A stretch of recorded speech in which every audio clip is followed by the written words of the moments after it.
Welcome, and thank you for joining our team and our community at the MPN Research Foundation. I'm Kapila Vigas. I'm the Chief Executive Officer of the MPN Research Foundation, and we recognize that you have many options to engage and stay informed about the latest in research in the MPN community. So we are truly grateful for you to choose to spend the next 30 minutes with us and our esteemed colleagues.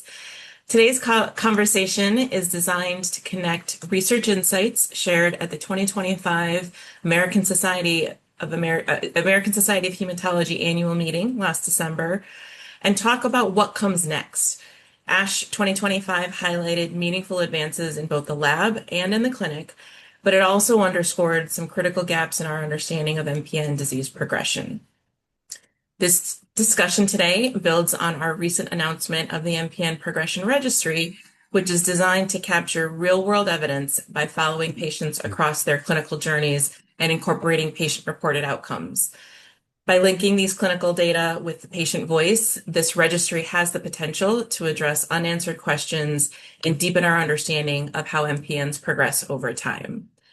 And as with all of our work, today's panel brings together the perspectives from patients, from physician scientists, and from leaders in the biopharmaceutical industry to talk about where advances in the field can take us. Our Chief Scientific Officer, Dr. David Shoultz, will moderate the discussion, highlighting the work presented at ASH 2025 and exploring how real-world evidence can support next steps in research and future study design that is based both in the clinical reality and lived experience of MPN patients. So thank you very much for joining us for this important conversation as we work together to turn insights into impact. Great. Thank you so much. Hello to everyone. And I want to second Kapila's messages of welcome to everyone, as well as our thanks to all of you for joining us and to our three panelists who are going to actually be sharing their insights post-ASH as they relate to the MPN Progression Registry in particular. So we're going to highlight today both the scientific highlights that we've selected from ASH and what they mean for real-world data initiatives like the MPN Progression Registry. For me, in reflecting on the ASH annual meeting in Orlando, Florida last December, I wanted to note that there were more than 200 abstracts focused on MPNs, including posters and oral presentations. In addition, there were continuing medical education and other sponsored sessions focusing mostly or exclusively on MPNs. And of course, Doctors Ruben Mesa and Radek Skoda were recognized with the Ernest Butler Lecture and Prize for their transformative work on MPNs. Today, we want to focus on highlights from ASH 2025 that relate specifically to the topic of real-world evidence and initiatives such as the MPN Progression Registry, which, as many of you may already know, is a direct-to-patient initiative that we launched last fall with our partners and the principal investigator, who is one of our panelists today, Dr. Rajit Rampal. Our other panelists also play key roles in supporting the registry. Dr. Tyler Parsons is a member of both the steering committee and chair of the Patient Engagement Advisory Committee. And Dr. Reshma Rangwala represents Karyopharm Therapeutics, one of our anchor biopharma sponsors for the registry. So Dr. Rampal is actually an associate member and a clinical investigator and physician scientist at Memorial Sloan Kettering Cancer Center. Dr. Tyler Parsons is a postdoctoral fellow and MPN researcher at Washington University in St. Louis. And Dr. Reshma Rangwala is the Chief Medical Officer at Karyopharm Therapeutics and a close colleague for us at the MPN Research Foundation. So welcome to all the panelists and thank you for making time today. This session is just going to be a half an hour, so we'll try to get through as many questions as we can. But what I'm really interested in more than anything else is just having a chance to connect the dots between highlights that we heard at ASH, some of which I'll feature and some of which you may wish to bring in yourselves, and then how those highlights connect the dots to the MPN Progression Registry. So Dr. Rampal, I'll start with you. So various ASH presentations highlighted predictors of disease progression in MPNs and focused on different risk scores for progression. These included a proposed pre-MF or myelofibrosis progression risk score, which was called the PPRS, and the revised DIPS score or DIPS-R, favoring disease-specific factors. So from my standpoint, for you as a clinician, but also as a scientist with clinical research and laboratory research going on, what is your perspective on the utility of these prognostic scoring systems in clinical practice and in research? And as the principal investigator for the MPN Progression Registry, do you think that we'll end up using the registry as a platform for developing and validating risk scores and maybe even new ones? No, thank you, David, and thank you to the foundation for having this important dialogue. I think, we need to sort of, I think, take a step back and reframe where we are, given that we've had a lot of great progress. The question is, where do you go? And, as you're pointing out, right, with these revisions to the DIPS and all of the other scoring systems, the scoring systems are not predictive, they're prognostic, and they're based on a model set of data, right? The problem is if we boil this down to practicality, right? It's not uncommon when we see a patient and they say, well, I put my DIPS score in and it says I have 3 years to live, right?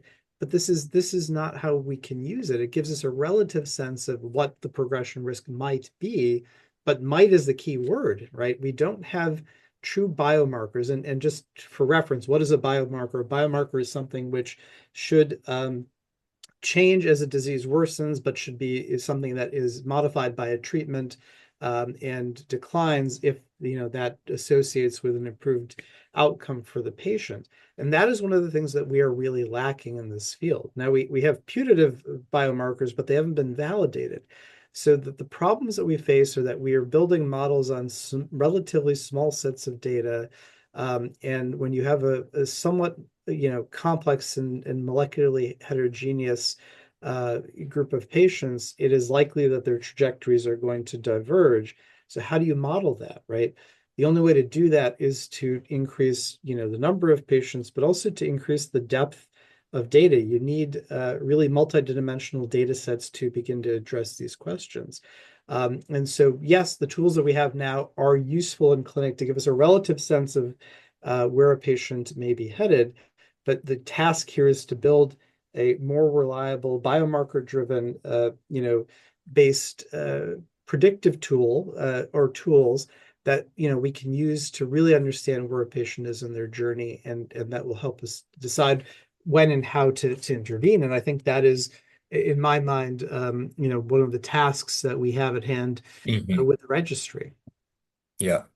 I appreciate that. And it really is striking, whether one is coming from the perspective of a patient and caregiver or a researcher or a clinician, the heterogeneity that one sees in patients with MPNs is quite striking, even within, patients who all have PV or all have AT or all have MF. And so I'm really excited about the potential for the registry over time to really help us to begin to better understand, are there patterns within that heterogeneity and maybe some patterns that, as you said, anchored in biomarkers could actually help us to get a better sense of where an individual patient might be headed with respect to their own risk and with respect to disease progression. So, Reshma, I'd like to turn to you next. And Rajit mentioned advancing biomarker development in MPNs. A number of studies presented at ASH highlighted the relationships between molecular and microenvironmental changes, for instance, in the bone marrow, and clinical benefit.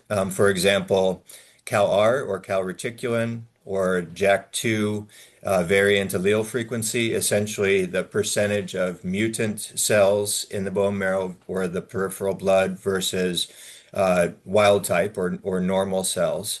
So reductions in those VAF, as it's called, or cytokine modulation correlating with outcomes in myelofibrosis. And obviously, I know that you and your colleagues are very focused on myelofibrosis at the time being.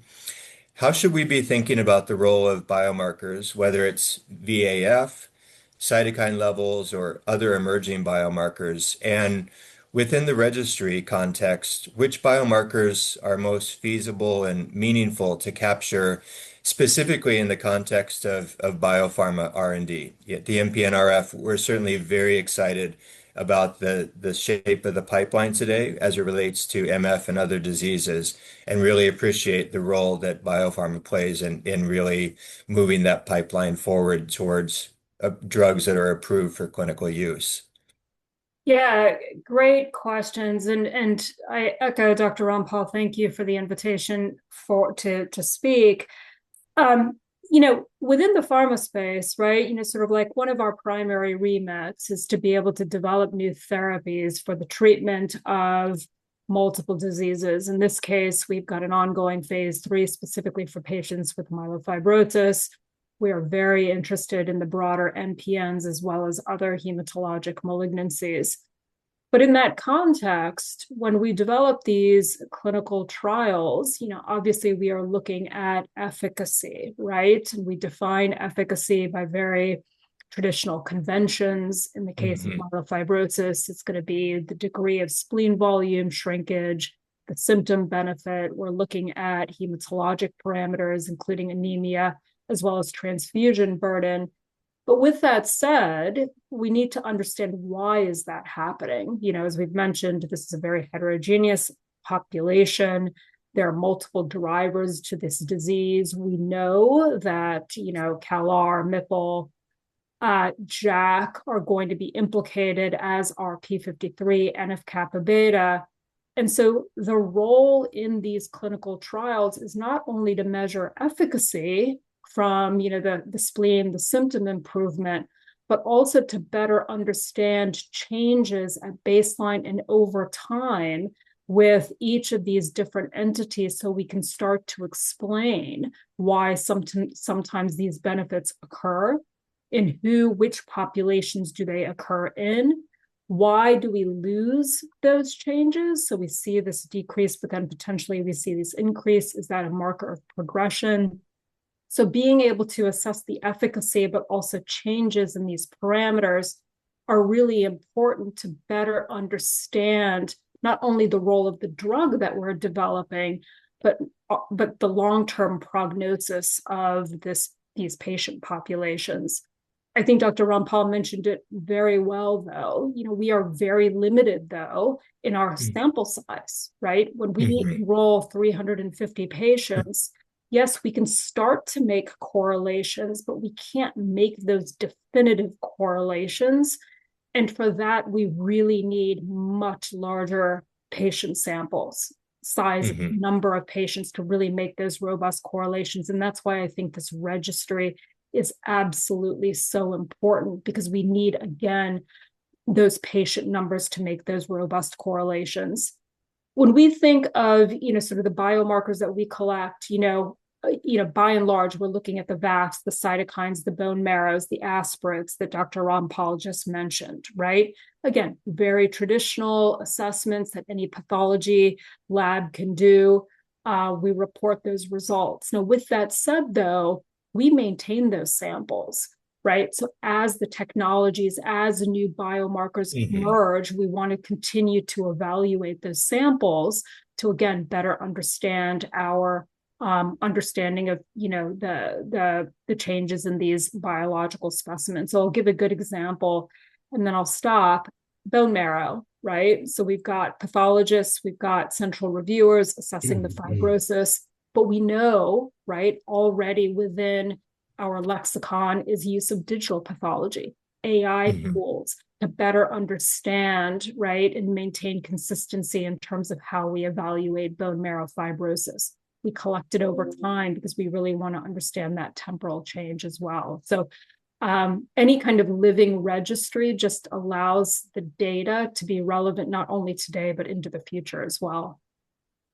I appreciate that. And as people may know, the design of the registry includes us through our data access use and publications committee and our entire de-identification process, et cetera, to actually make the data available to companies like Karyopharm, but also to academic institutions like Memorial Sloan Kettering or Washington University at St. Louis or others, and then to, other nonprofit organizations that may actually be focused on blood cancers and disease progression. So we're really excited about being able to have enough a sufficient number of patients in all three of the classical MPNs, ET, PV, and MF, to be able to really start providing data sets through that secure process to our partners, whether in biopharma or academia, because that's where I think the data are really going to, really going to come to life. And as Kapila mentioned, really moving from insights to impact.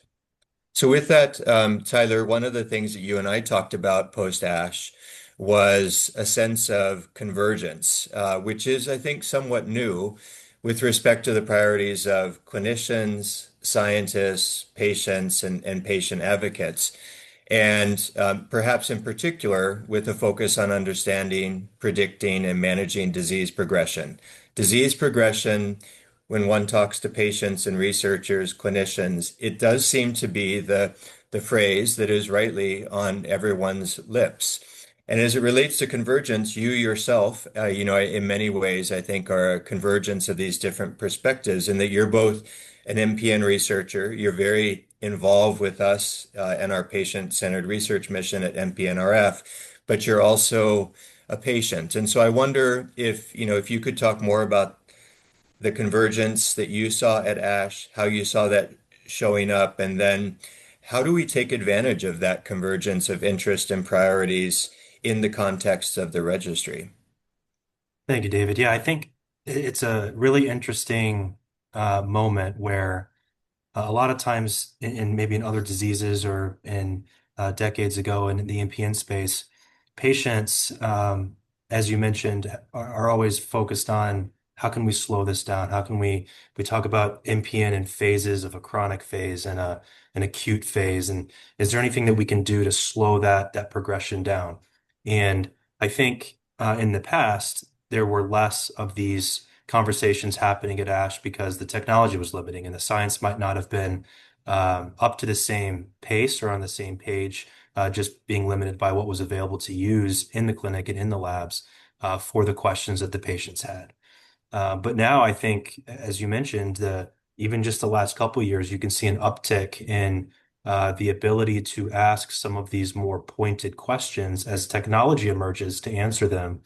And this year, yeah, there were so many abstracts, whether they be posters, oral presentations, and even as you mentioned in the large space at ASH, MPN was being highlighted. And I think it's a really, really great time for something like this progression registry to start taking off as we have patients that are, as they have been, excited about asking the questions of how can we potentially slow down our progression, but then we have the ability on the science side to be able to start answering some of these questions. And as both of the other panelists have mentioned, one of the very important things that we need is more patient data to be able to answer those questions.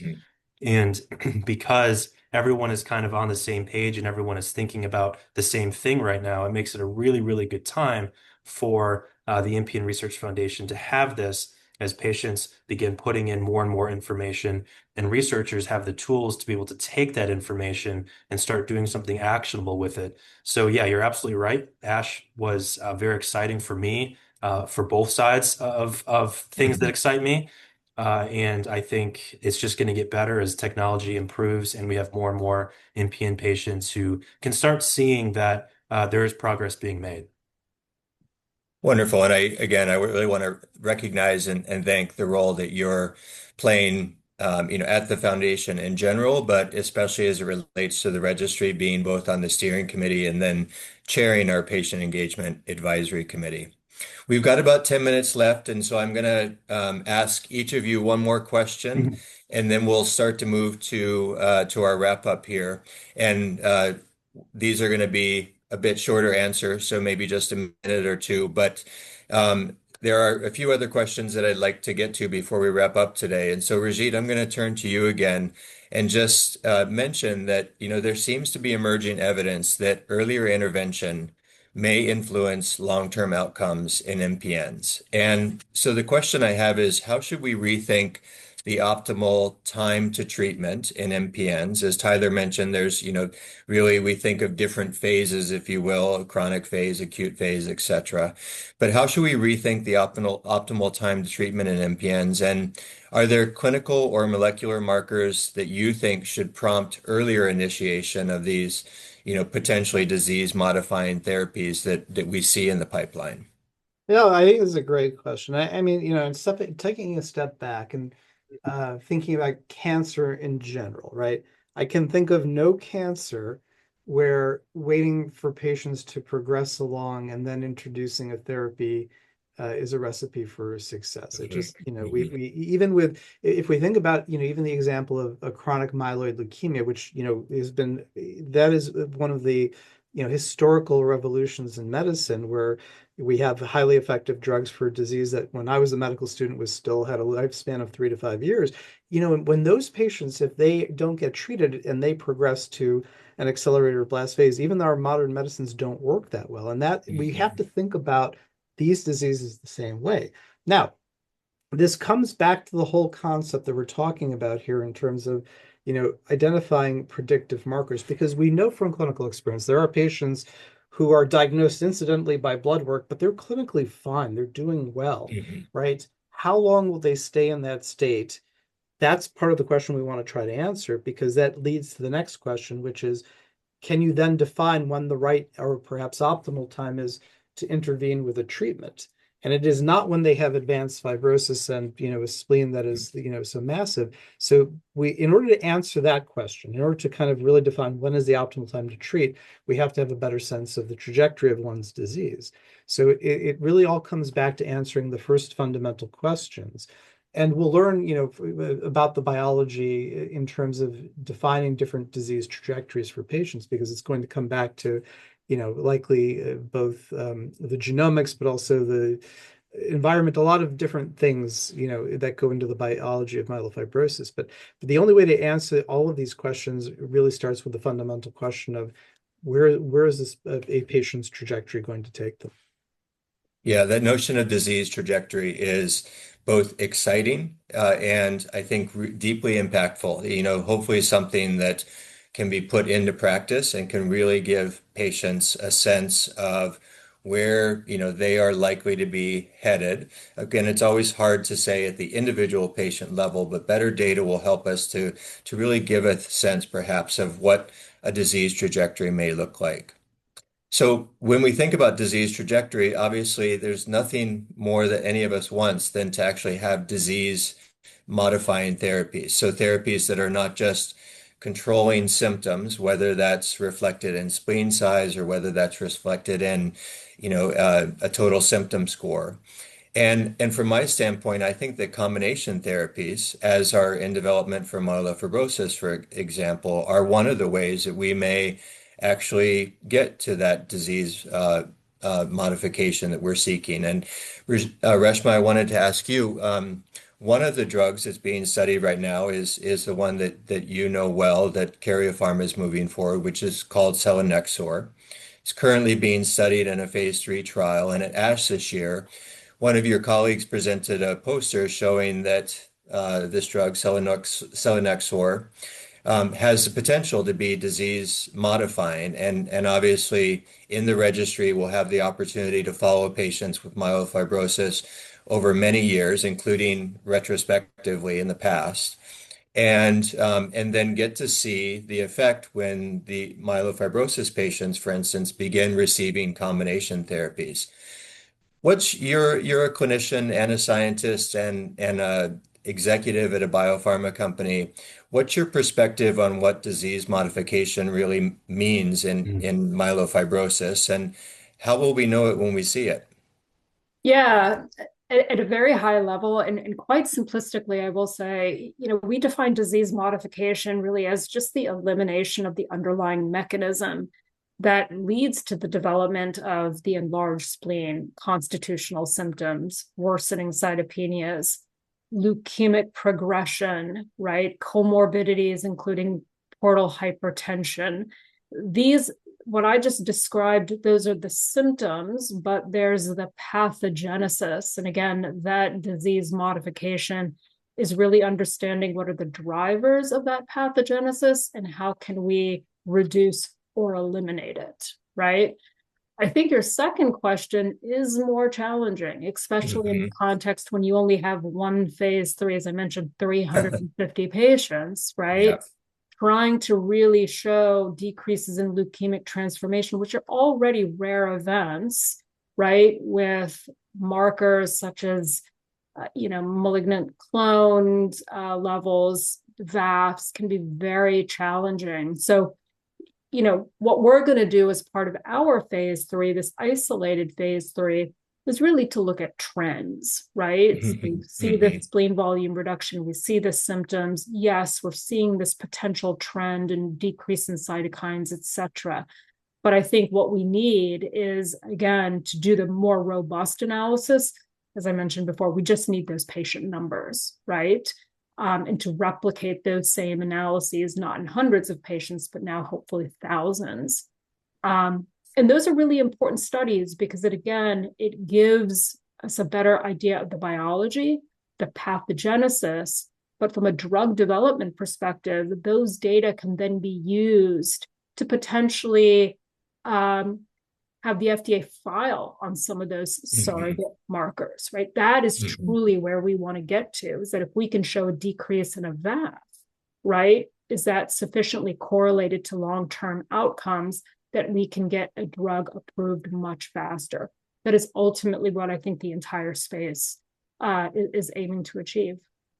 I agree with you. I think that's another place where we see the convergence, not just of patients and caregivers, researchers, clinicians, but now also our regulatory colleagues, whether those colleagues are at the FDA or at a European agency or in the UK. So I completely agree with you. Tyler, I'm going to ask you the last question before we wrap up the session, and that's just to highlight that at this year, the MPN Research Foundation joined others in really presenting a view from the patient and caregivers, if you will. So our global unmet needs assessment was presented by our Director of Patient Engagement at ASH, Sarah Douglas. And it really revealed gaps in trial awareness, symptom tracking, healthcare provider alignment with patient goals, etc. But I wonder, given your involvement with the registry, obviously we're collecting patient-reported outcomes from participating patients on a quarterly basis. So as we think about patient-centered analyses that we can undertake within the registry data in the future, what do you think are the one or two questions that we should focus on first? I think when you talk to patients, there's a little bit of an isolationist feel with being an MPN patient, and if you haven't found yet a community, like we're enriched in this, we're in the trenches, and we think Yeah. about this all the time, and it's a little less for us because we're lucky enough to be in this every single day. But for patients who are newly diagnosed or patients who might not know anyone else who has MPN, if you talk to those patients and they then talk about, man, once I found a group of MPN patients and you start talking about, oh, I have this symptom and oh, so did I. And I've had that I thought this was just something I was experiencing and I had no idea what was driving it.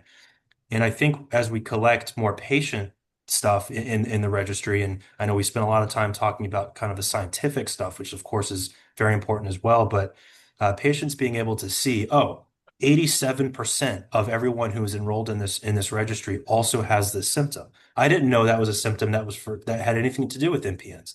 And then maybe you could take it a step further and say people who are on the same therapy as me, 90% of them had this symptom. And then you start as a patient being able to see, okay, no, we can tie this back to the disease that we have. We can tie it back to the therapies that we're receiving. And now you've created this space for patients who might not have all these advocacy groups that we're so used to because we're doing them every day. And they can start finding, oh, okay, this is all tied back to something. And now they can take that information to their physician and say, hey, I have this disease, and I always thought this was just something that I was dealing with personally, whether it be headaches or dizziness or fatigue or whatever that might be. But I'm in this registry, and I saw that a significant proportion of other patients have the same thing. Is there something we can do to try and reduce that, kind of now knowing what's stemming from? And I think that's kind of a whole other side of something that can come out of this registry that I'm really excited for. I love that, and I had not thought about that. As you said, we're in the trenches every day together, but I had really not thought about this notion of almost like a database community where patients are able to see themselves in the data reflecting the experiences of many, many patients. So we are going to wrap up our session today. Again, we wanted to try a shorter session this time, so just a half an hour instead of our typical 1 hour webinar. I hope that this format worked for everybody. Please share your comments, your questions, your feedback with us. On behalf of myself and Kapila Vaijas, our CEO, and all of my colleagues at MPN Research Foundation, who are working on the MPN Progression Registry and our other patient-centered research events and items like our 2026 MPN Challenge. I want to say thank you to everyone for joining us today. Thank you to our three panelists, Dr. Rajit Rampal, Dr. Tyler Parsons, and Dr. Reshma Rangwala. And I want to thank each of you for being just exceptional colleagues to us and to really being a part of this convergence that Tyler was talking about. Honestly, it makes me very hopeful and very excited about the future in MPNs. And with that, we're going to wrap up today. And thank you to everyone for joining us. And we look forward to get our next opportunity to share exciting updates in the world of MPNs with you. Thank you.